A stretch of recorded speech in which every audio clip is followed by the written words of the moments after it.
Hello friends, welcome to my channel. మీకు కనుక ఈ వీడియో నచ్చినట్లయితే తప్పకుండా లైక్ చేయండి. అమ్మని కాపాడుకోవడానికి ఆరు వెళ్ళబోతూ ఉంటే అప్పుడు గుప్తా వద్దు బాలిక, ఏది ఎలా జరగాలంటే అలాగే జరుగుతుంది, నువ్వు వెళ్ళొద్దు అని చెప్పి ఆరుని ఆపే ప్రయత్నం చేస్తూ ఉంటాడు.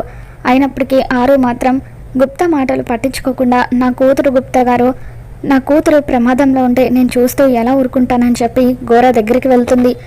ఇక అమ్ముని కాపాడుకునే ప్రయత్నంలో అమ్ము వద్దమ్ము, వెనక్కి వచ్చేసే, దయచేసి నా మాట విను అని చెప్పి ఇక అలా ఆరు అమ్ముని పిలుస్తూ ఉంటే అమ్మకి ఆరు మాటలు వినిపించవు. ఇక గోరాకి ఆత్మ అక్కడికి వచ్చిందన్న విషయం అర్థమవుతుంది. ఇక అలా వాసన చూస్తూ ఆత్మ ఆత్మ అని చెప్పి వికృతంగా నవ్వుతూ, నువ్వు వస్తావని నాకు తెలుసు, ఏ బంధాల కోసం అయితే నువ్వు ఇంకా ఈ భూలోకంలో ఉన్నావో ఆ బంధాలను ఉపయోగించి నిన్ను బందీని చేయబోతున్నాను అని చెప్పి, ఇప్పుడు నిన్ను బంధించి ఈ లోకానికి నేను అధిపతి అవుతాను అని చెప్పి అలా ఘోర వికృతంగా నవ్వుతూ ఉంటాడు. నీ ఆకారం నాకు తెలియకపోవచ్చు, నీ మాటలు నా చెవిని చేరకపోవచ్చు, కానీ నీ ఏడుపు మాత్రం నాకు స్పష్టంగా తెలుస్తుంది. నువ్వు గనక నేను చెప్పినట్టు చెయ్యకపోతే నీ కూతురు నీ ఇంటికి తిరిగి వచ్చేది శవంగా మాత్రమే అని చెప్పి ఘోర ఆరుని భయపెడుతుంటే, వద్దు దయచేసి నా కూతుర్ని ఏమీ చేయొద్దు అని చెప్పి ఆరు ఘోరాని బతిమలాడుతూ ఉంటుంది. మరోవైపు బాగి మనోహరిని ఫాలో అవుతూ ఉంటుంది. కొంత దూరం వచ్చిన తర్వాత కారు ఎక్కడికి వెళ్ళిపోయిందో బాగికి కనిపించదు.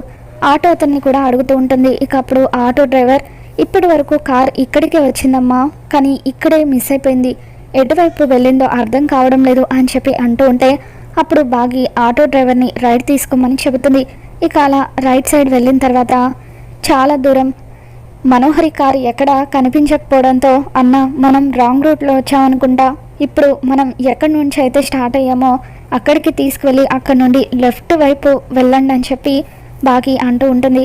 మరోవైపు అమర్ డ్రోన్ సహాయంతో ఘోర ఎక్కడున్నాడో తెలుసుకునే ప్రయత్నం చేస్తూ ఉంటాడు.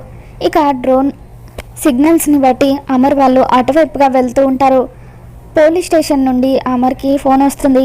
ఎక్కడ కూడా అమ్మ ఆచూకీ దొరకలేదని చెప్పి పోలీసులు ఇన్ఫర్మేషన్ ఇవ్వడంతో ఇక అప్పుడు అమర్ చాలా బాధపడుతూ, ఇక అలా ఆ ఘోర ఖచ్చితంగా ఇటువైపే అమ్మని తీసుకువెళ్ళి ఉంటాడు అని చెప్పి అలా కొండ మీదకి అమర్ వస్తూ, సిగ్నల్స్ ఇక్కడ నుండి రావడం లేదంటే ఖచ్చితంగా వాడు ఈ చుట్టుపక్కల ఎక్కడో ఉన్నాడు అని చెప్పి అలా అమర్ రాథోడ్ ఇద్దరు కూడా ఘోర ఉన్న వైపు వస్తూ ఉంటారు. మరోవైపు మనోహరి కారులో ఘోర దగ్గరికి వస్తూ, అసలు ఆ ఘోర ఏంటి మాటి మాటికి నీ పని నా పని అని మాట్లాడుతున్నాడు, అసలు ఇంతకీ ఆ ఘోర ఆత్మతో ఏం చేయాలనుకుంటున్నాడు అని చెప్పి అలా ఆలోచిస్తూ, ఎలాగైనా సరే సాయంత్రం వరకు అమ్ముని అమర్కి అప్పగించాలి, లేకపోతే అందరినీ చంపేస్తాడు అనుకుని ఇక అలా ఘోర దగ్గరికి వస్తుంది. ఇక అప్పుడే ఘోర ఆరుని, నీ అంతటా నువ్వే ఈ గాజు సీసాలోకి వచ్చేసాయని చెప్పి అంటూ ఉంటే, అప్పుడు గుప్తా ఆరుని ఆపుతూ, వద్దు బాలిక, ఆ నీచుడి మాటలు నువ్వు నమ్మొద్దు, నమ్మి ఆ సీసాలోకి వెళ్ళొద్దు, నువ్వు గనక వెళ్తే అతను నిన్ను చిత్రహింసలు పెడతాడు, ఈ లోకాన్ని స్వాధీనం చేసుకొని వినాశనాన్ని సృష్టిస్తాడు అని చెప్పి అలా గుప్తా ఆరుకి ఎంత చెబుతున్నా కూడా ఆరు మాత్రం అస్సలు వినదు. లేదు గుప్తా గారు, ఎదురుగా నా కూతురు గుప్తా గారు, నా కూతురు ప్రాణం నా కళ్ళ ముందే తీస్తానంటే నేను చూస్తూ ఎలా ఊరుకుంటాను అని చెప్పి అంటూ ఉంటుంది. వద్దు బాలిక, ఎలా జరిగేది ఉంటే అలాగే జరుగుతుంది, దయచేసి నా మాట విను అని చెప్పి గుప్తా ఆరుని బతిమలాడుతూ ఉంటాడు.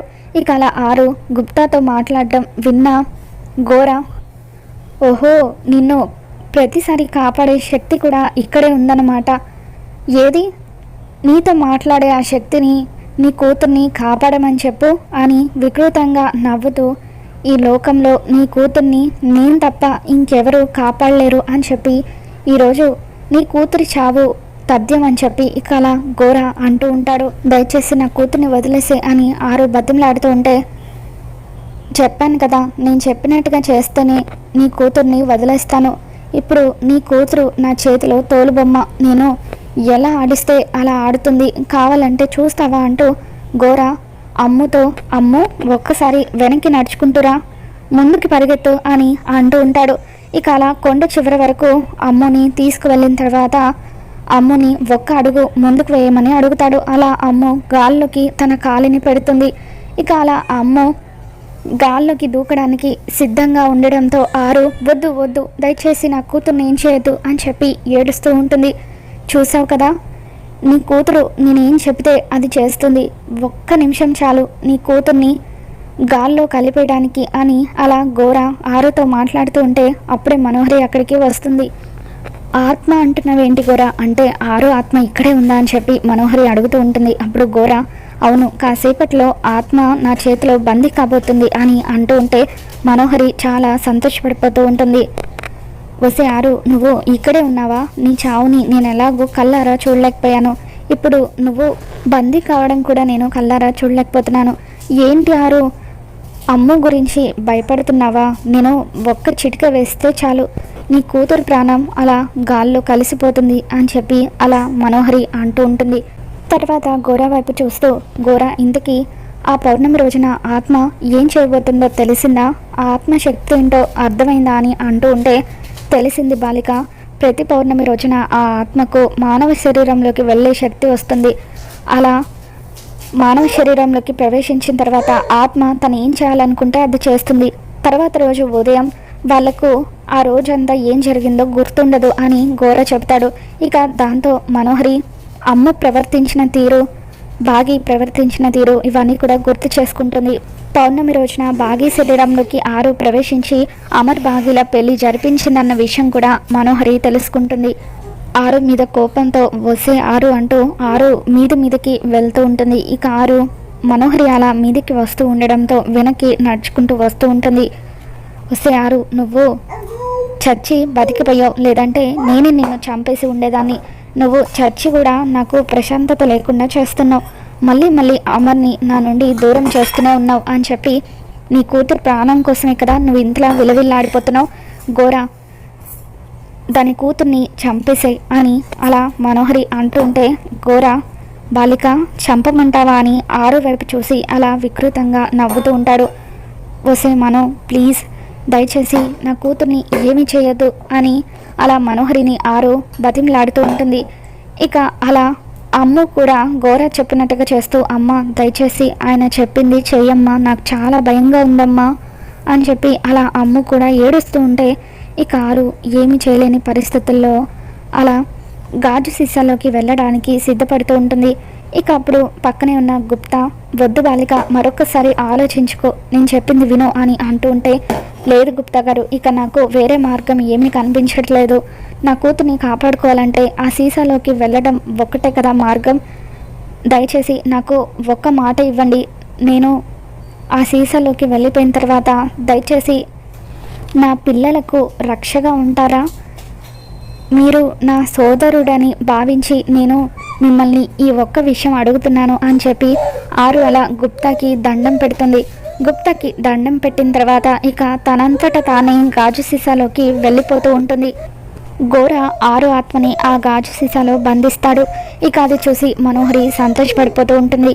ఇక అదే టైంకి అమ్మ వైపు బాగి అమర్ ఇద్దరు కూడా వస్తూ ఉంటారు.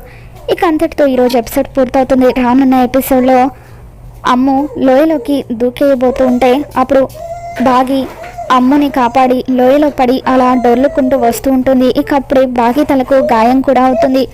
మరోవైపు అమర్ రాథోడ్ ఇద్దరూ కలిసి గోరాని పట్టుకుంటారు. ఇక అప్పుడు అమర్ గోర చేతిలో ఉన్న గాజు సీసాని కాలితో తన్నడంతో ఆ గాజు సీసా కింద పడి పగిలిపోతుంది. అందులో నుంచి ఆరు ఆత్మ బయటకు వచ్చేస్తుంది.